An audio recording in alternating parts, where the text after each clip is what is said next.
pulang itu si panitianya itu nggak bilang ada yang hilang ke sini, bilangnya itu di pos 1 di tempat tiket. Baru ada informasi ke sini gitu. Nah, pas Minggu malam kan si HP-nya itu dibuka, kartunya dipindahin ke HP yang lain, baru bisa dihubungi orang tuanya, belum ada pulang gitu. Nah, pas Minggu malam anak-anak sini adalah 2 orang nyari ke puncak, takutnya kan nyusul ke puncak gitu, takut nyasar, takut jatuh gitu. Sempat pas Minggu malam itu nyari gitu.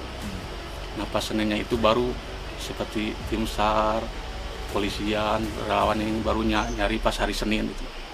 Kalau pas kesini kan pada duduk dulu di sini, ya cara bicaranya anak sebesar itu kan biasa ceplos-ceplos gitu kan.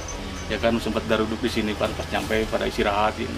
Kalau ke Gunung Guntur sih beda sama gunung lain seperti Cikuray kan sepanjang trek itu ketutup rimbun, kalau Guntur kan kebuka, jadi sepanjang jalan itu lihat sunrise, nggak perlu sampai puncak juga, seperti di bendera kelihatan. Kalau di trek puncak juga nengok ke belakang kelihatan, soalnya kan kebuka.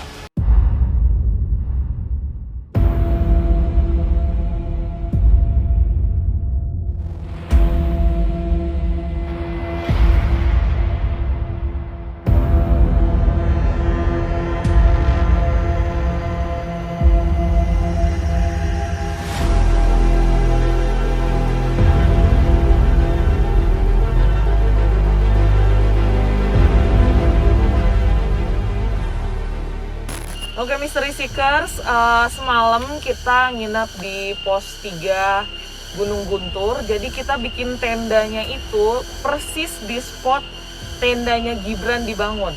Terakhir kali teman-temannya melihat dia ada di tenda itu. Namun yang saya rasakan sendiri semalam nggak gimana-gimana sih sampai saat ini juga ya.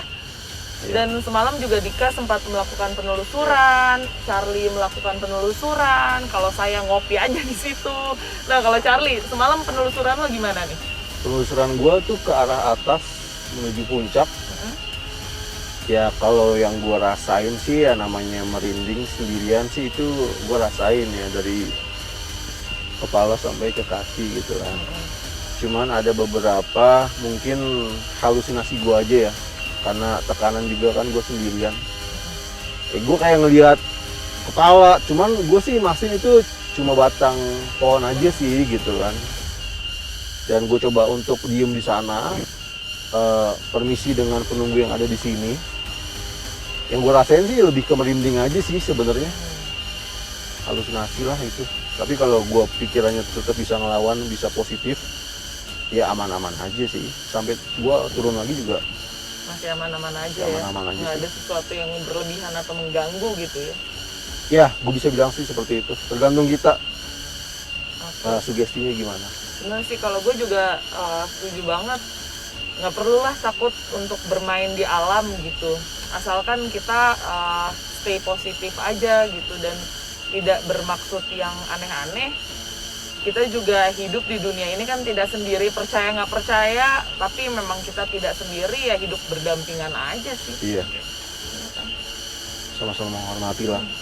Nah, kalau Dika, udah nyambung ke yang tadi. Iya, semalam gue foto, itu gue minta ditemenin sama Mang Ade, karena gue pengen tahu nih spot mana aja yang menurut beliau itu ada keanehan. Dan pada akhirnya gue dibawa ke tempat sosok nenek-nenek. Nah, nenek-nenek ini dialah yang membawa Gibran katanya untuk menemani Gibran main. Jadi dibawa ke suatu tempat, itu ada 3 tempat. Yang tempat pertama itu batu ya lumayan besar, katanya Gibran di situ diajak main sama sosok nenek itu. Lalu dibawa pertengahan mau naik ke atas, itu Gibran kayak diajak juga tuh, itu batunya besar banget. Dan itu gue pikir petilasan, ternyata di situ katanya ada sesosok genderuwo. Gibran sempat juga diajak ke tempat yang genderuwo itu. Nah, jalan-jalan Mang Ade ngajak gue lagi nih. Itu agak, menurut gue agak susah sih jalannya. Nah, akhirnya gue diajak yang dimana tempat itu adalah, kalau nggak salah malam Senin, itu si Gibran itu kehujanan dan di atas itu dia membuat kayak gubuk, tapi cuma pakai alasnya. Disitulah si Gibran cukup lama untuk bermain sama sosok nenek tersebut. Akhirnya gue ambil foto, gue ambil banyak foto di spot-spot yang katanya Gibran lebih banyak main di atas, gue ambil tuh. Kayaknya sih gue dapat sosok juga itu ketika Kang Ade-nya itu jalan, itu kayak sosok kayak ada yang ngampirin. Sosok. Cuman gue belum analisis fotonya, tapi gue yakin sih itu benar-benar yang gue duga sebagai penampakan. Nah itu aja sih. Jadi gue diajak sama Mang Ade itu di suatu tempat yang katanya Gibran itu lebih lama main ketika Gibran udah hilang. Itu aja sih semalam. Lebihnya ya udah. Mystery Seekers, ayo kita tanya Dika dan Charlie gimana rasanya. Apalagi Dika nih, Charlie. Dika kan pertama kali naik gunung. Gimana perasaannya? Perasaan gue naik gunung ya. Wah, tadinya gue mau balik dari pertengahan. Cuman gue pikir lagi, kalau gue balik lagi itu lebih capek. Udah Jadi, gitu sendiri lagi. Nah, akhirnya ya udahlah, gue ikutin aja lah walaupun napas gue terengah-engah kan. Nah, cuman ada beberapa yang memang jalurnya itu menurut gue ya mungkin gue baru pertama kali naik gunung kali ya. Kayak jalurnya batu-batu, pasir, dan itu menurut gue adalah suatu tantangan yang gue belum pernah alami. Nah kalau Charlie, lo kan udah sering naik gunung kan sebenarnya. Nah Gunung Guntur ini tapi baru pertama kali. Iya, baru pertama kali. Kalau menurut lo Gunung Guntur ini sama gunung-gunung yang pernah lo daki lainnya, gimana feel-nya? Gunung Guntur ya. Gunung Guntur kalau menurut gue itu satu gunung yang panas. Kalau siang hari kita mendaki, untungnya malam ya. Iya. Kalau siang hari kita mendaki pasti itu keringet bener-bener ngucur banget dan kita bener-bener capek banget. Bahkan gue takutnya tuh air yang kita bawa bisa habis di tengah jalan gitu.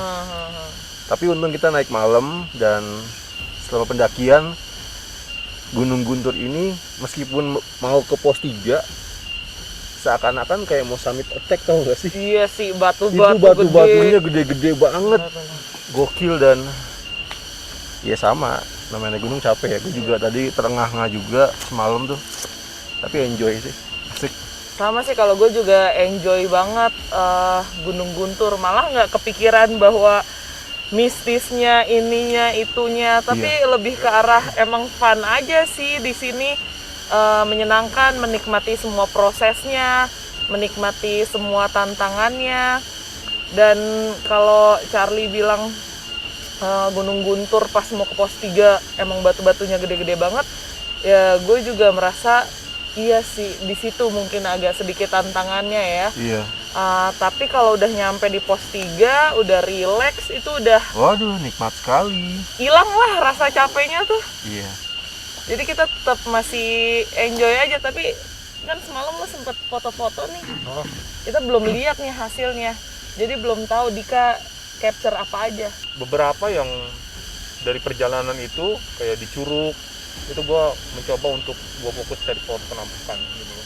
Tapi pas di Curug, di kamera DSLR gue, pas gue cek, gue pindahin ke kamera handphone, itu ada kayak sesosok, gue nggak tahu nenek. Jadi dia punya kaki, punya badan juga, dan lehernya itu panjang. Kayaknya sih cewek. Nah, ini fotonya nih. Oh iya, lehernya kayak panjang gitu ya? Iya, lehernya panjang, dia punya kaki, terus kepalanya ada kepalanya. Itu pas gue foto di Curug. Di Curug dia. Nah, di Curug Pas yang Mang Ade minta izin itu Iya. kan? Oh iya, jadi gue di air terjun yang kita datengin sama Mang Ade itu, ternyata gue ngecek juga ada beberapa penampakan yang gue duga sebagai penampakan juga, dan ini cukup jelas juga. Jadi ini ada air terjun yang turun ke bawah. Itu apaan? Nah, tapi di sampingnya itu kayak sosok ada wanita. Dan ini ada 2 penampakan dalam satu spot. Katanya sih di Curug tersebut ada apa ya, cerita gitu dari Mang Ade yang gue dengar juga. Sosok ini tuh sosok yang menurut Mang Ade itu baik. Jadi ketika misalkan ada seseorang yang dekat dengan air terjun, ketika ada suatu bahaya dari alam kayak misalkan batu jatuh, nah sosok ini katanya suka menolong. Dan Jadi yang tadinya notice gitu ya. yang tadinya batu itu jatuh untuk mengenai pengunjung orang, seseorang, itu bisa Ditepis sama dia. Jadi kata Mang Ade ada sesosok wanita yang gue lupa juga namanya, ada, dan dia suka menolong di curug itu. Tapi Itu sih. sepanjang perjalanan kemarin kalian ada ngerasa gimana gitu nggak? Kalau gua nih Heeh. jujur ya, Heeh. ketika kita udah sampai di pos 3, area sini kan kosong. Iya. Tenda cuman kita doang. Iya. Itu gua ngedenger kayak ada suara cewek kayak gitu. Serius? Serius gua denger. Itu sekitar jam berapa tuh? Itu sekitar, kita sampai jam berapa sih? Jam 12-an ya? Jam 12. Iya. Pada saat gue sendirian istirahat di belakang sini kan kalian pada di depan dulu tuh wawancara yang penjaga. Nah gue berdiri di sini nih duduk di belakang sendirian, sama gue sendirian doang kan di belakang. Itu gue ngedenger dan gue nengok ini kosong, belakang ini kosong tapi gue ngedenger. Cewek tapi? Iya cewek. Serem banget. Tapi kalau gue pribadi sih entah mengapa kayak nggak ngerasa parno, suges atau gimana sih, cukup enjoy aja di Gunung Guntur ini. Apalagi pas kita ngecamp juga fasilitasnya ternyata cukup lengkap gitu Iya, ya. ada kamar mandi juga. Ada toilet, ada musola, ada warung, terus pos registrasi ulang. Bahkan nanti kita pas mau turun ini harus ada laporan lagi nih bahwa kita turun sesuai dengan anggota yang sampai kemarin. Iya. Jadi lengkap semua Iya, personilnya. Jadi kalau gua melihatnya Gunung Guntur ini secara pariwisatanya juga sudah sangat mumpuni gitu. Iya, iya. Mungkin perlu ditambahkan ini aja kali ya, arah-arah penunjuk Iya, jalan. betul. Karena banyak banget cabang. Takutnya betul. itu jadi nyasar. Betul. Takutnya nyasar malah keluar ke jalur lain. Iya, Karena kan betul. sebenarnya ada beberapa jalur di Iya. sini yang ujungnya ya sampai di sini-sini juga sih, tapi Iya. ada beberapa jalur di bawahnya. Tapi kalau secara pariwisata gue rasa sudah cukup Bagus. kok. nyaman sih. Camping groundnya juga udah bersih gitu ya. Iya. Kita mau bikin tenda pun nggak perlu mikir kira-kira di mana nih ada spot-spotnya gitu loh untuk kita bikin tenda. Jadi kalau gue pribadi ngerasa Gunung Guntur ini cukup nyaman. Nyaman.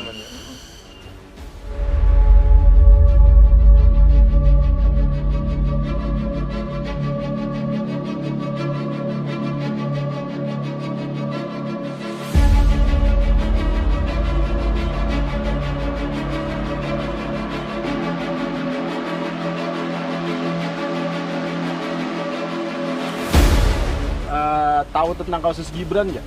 Tahu tapi cuma sedikit. Nyasar kayak. Nyasar. Iya. Kayak matanya ditutup katanya. Dengan adanya kasus seperti itu, apa kalian tidak takut? Oh nggak sama sekali. Nggak. Biasa aja. Biasa aja. Masih aman-aman sih. Ber- Nggak ada aneh-aneh.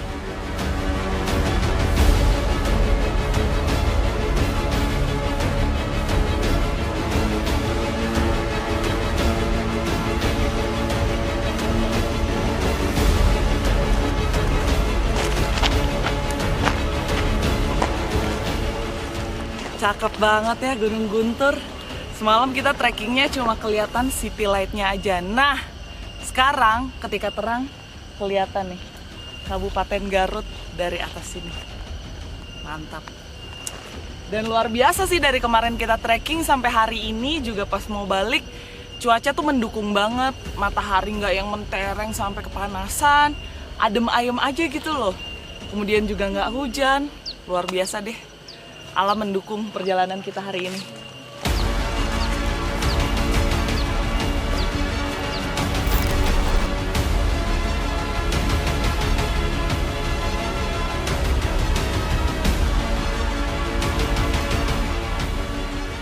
Pendapatnya sih nggak ada sih, cuma kalau dari diri sendiri memang udah kebiasaan dari kalau di gunung itu jangan sembrono atau kita bertamu istilahnya sopan santun lah sama pemilik sini gitu aja sih.